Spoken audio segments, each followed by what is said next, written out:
अब की बार अपना गिंजास पंचायत से केहू और के ना, सिर्फ और सिर्फ अन्नू कुमारी के ही चुने के बाद उनकरे के अपना क्षेत्र में बहाल करे के बाद आ उनकरा के मुखिया पद पर आसीन करा के उनका के अपन क्षेत्र के जिम्मेवारी देवे के बाद।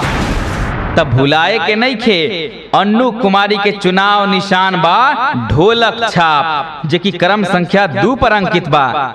अन्नू कुमारी जिनकर निवेदक बड़न राजेश मालाकार, जे की परिचय के मोहताज नहीं खन, जे के हमनी के बीच हर सुख दुख में हमेशा शामिल रहलन, जे की हमेशा कोनो ऐसा समस्या के समाधान करे खातिर खड़ा रहे वाला व्यक्ति बड़न।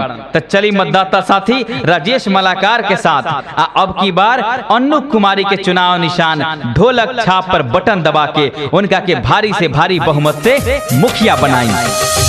गलियो न घुमेली अन्नू कुमारी, सुन तानी न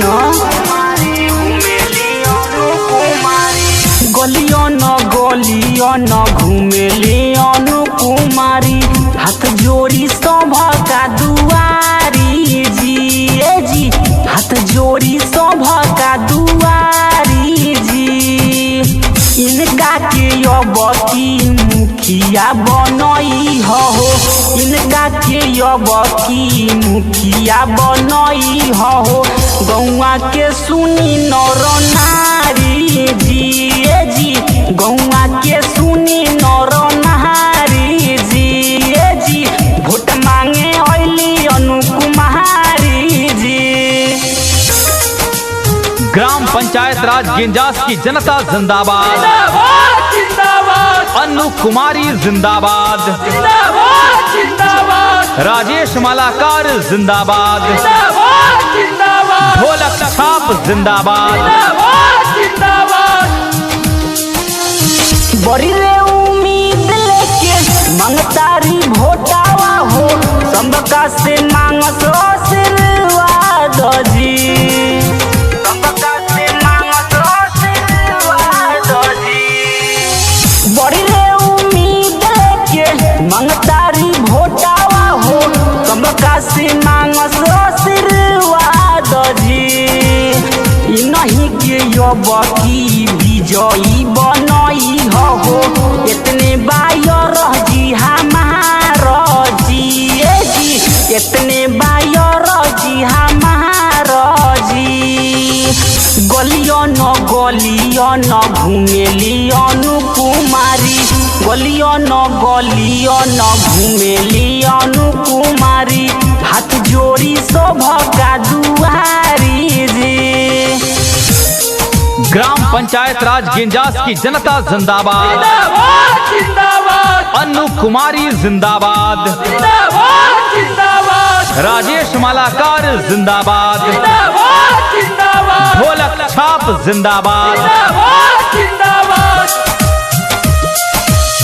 कर जोड़ी सभा से कहले अन्नू कुमारी, गौआ के सुन भैया भाभी जी, गौआ के सुन भैया भाभी जी। कर जोड़ी सभा से कहले राजेश भैया, गौआ के सुन भैया भाभी जी।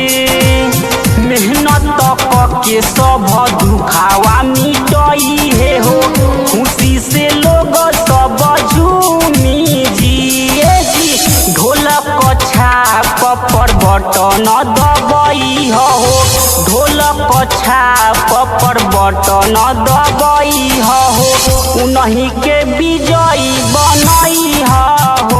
प्रणाम चाचा, ई न बताव कि अब की बार अपन गिंजास पंचायत से मुखिया में किनका के चुन लह, किनका के अब की बार वोट देवे के बा?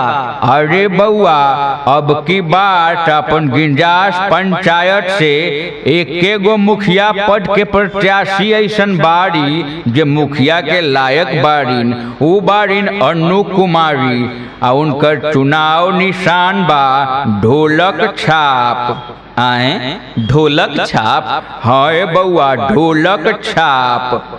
तो अब की बार ढोलक छाप पर ही बटन दबावे के बा आ उनका के भारी बहुमत से विजयी बनावे के बा।